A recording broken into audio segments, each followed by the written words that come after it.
जय हिंद। 100 शब्द प्रति मिनट डिक्टेशन स्टार्ट। राज्यसभा के 12 सदस्यों के निलंबन और उस पर उठे हंगामे ने फिर यह सवाल खड़ा किया है कि जो संसद देश चलाने के लिए नियम कायदे बनाने की जगह है वह लगातार बाधित क्यों चल रही है। गौरतलब है कि राज्यसभा ने एक नोटिस के जरिए सूचित किया कि मानसून सत्र के आखिरी दिन कई दलों से 12 सांसदों ने न केवल हंगामा किया बल्कि सुरक्षा कर्मियों के खिलाफ जानबूझकर हिंसा करने की कोशिश की। इसके बाद इस सत्र में नियम 256 के मुताबिक संबंधित सांसदों के खिलाफ यह कार्रवाई की गई। इसमें कांग्रेस, माकपा और शिवसेना सहित कुछ अन्य दलों के सांसद शामिल हैं। यूं अलग अलग वजहों से सांसदों के निलंबन के मामले अक्सर सामने आते रहे हैं, लेकिन इस बार की कार्रवाई को थोड़ा भिन्न रूप में इसलिए देखा जा रहा है कि इन सब के खिलाफ पिछले यानी मानसून सत्र के दौरान अनुशासन भंग करने के लिए यह कार्रवाई की गई।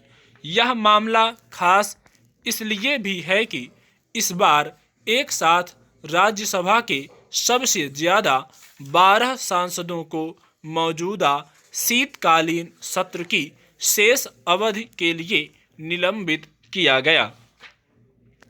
सवाल है कि पिछले सत्र में हुए हंगामे के बाद और इतनी अवधि बीत जाने पर इस तरह की स्थितियों से बचने के लिए कोई हल निकालने के लिए सरकार और विपक्षी दलों के बीच क्या कोई संवाद हुआ ताकि भविष्य में ऐसे हालात पैदा न हों।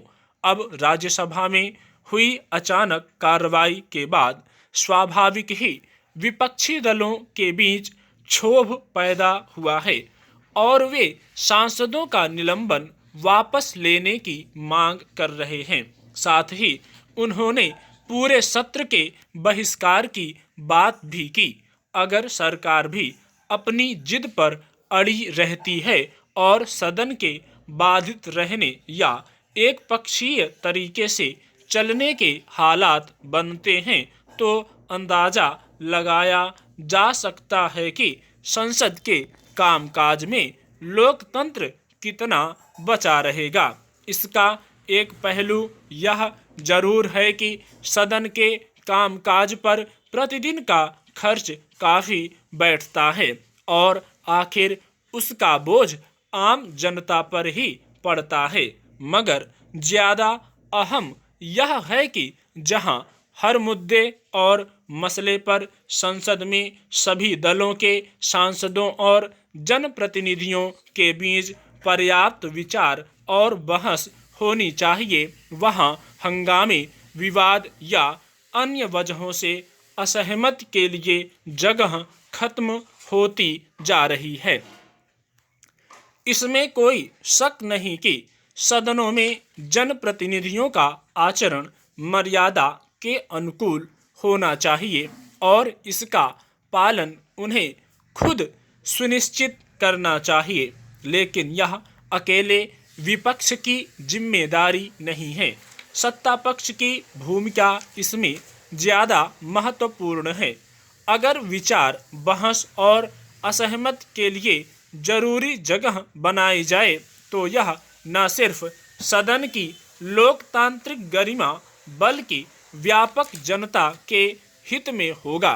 संसद में होने वाली बहसें लोकतंत्र का आधार होती हैं, लेकिन पिछले कुछ समय से लगातार लोकसभा और राज्यसभा में जिस तरह की बाधाएं खड़ी हो रही हैं और सदन का कामकाज सहज तरीके से संचालित नहीं हो पा रहा, उससे केवल संसद की मर्यादा और उपयोगिता के सामने चुनौती नहीं खड़ी हो रही है बल्कि इसका दूरगामी असर लोकतांत्रिक परंपराओं के कमजोर होने के रूप में सामने आ सकता है।